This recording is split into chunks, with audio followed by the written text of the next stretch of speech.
po ay ating tutuloy ang ating series which is about understanding the church. Specifically, ang magiging topic po natin for today is about the church has a task of filling the earth.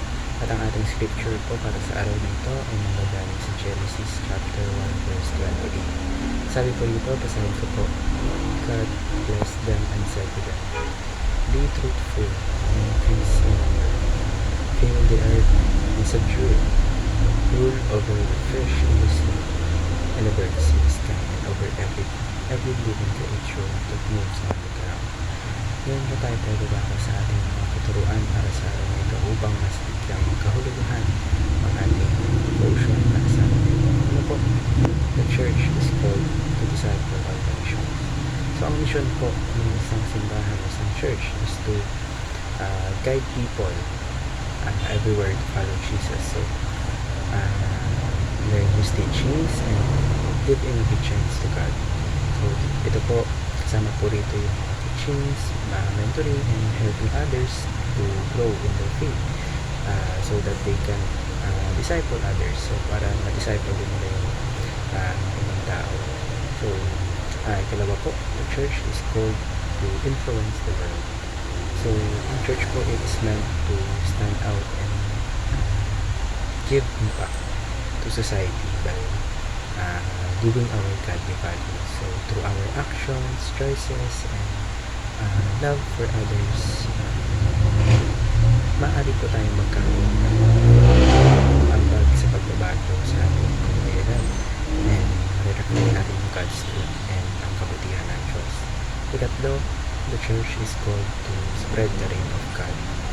So the reign of God is His authority in every part of our lives. So the church is called to bring His peace, justice, and love into everyone. So family man, work, or society, school, showing what it means to live under God's will. So importante po ang church because it is called to spread the reign of God.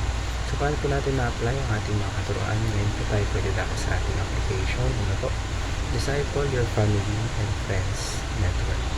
So let's begin po where you are by sharing your faith with those close to you. So maaari mo itong simulan sa iyong pamilya, sa iyong kaibigan, sa mga kakilala mo. So dito po magsisimula ang journey sa pagpapakalat ng salita ng Diyos, sa pagpapakalat sa ating Panginoon sa Kristo.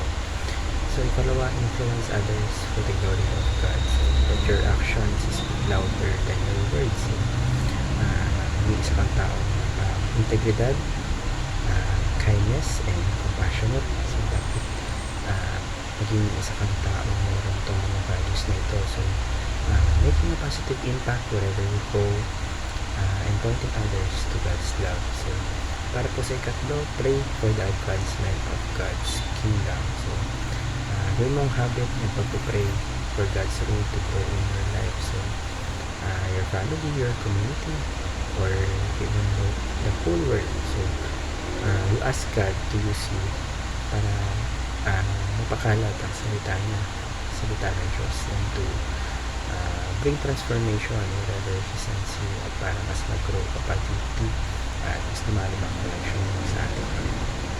So marami po tayong tutunan sa araw na ito.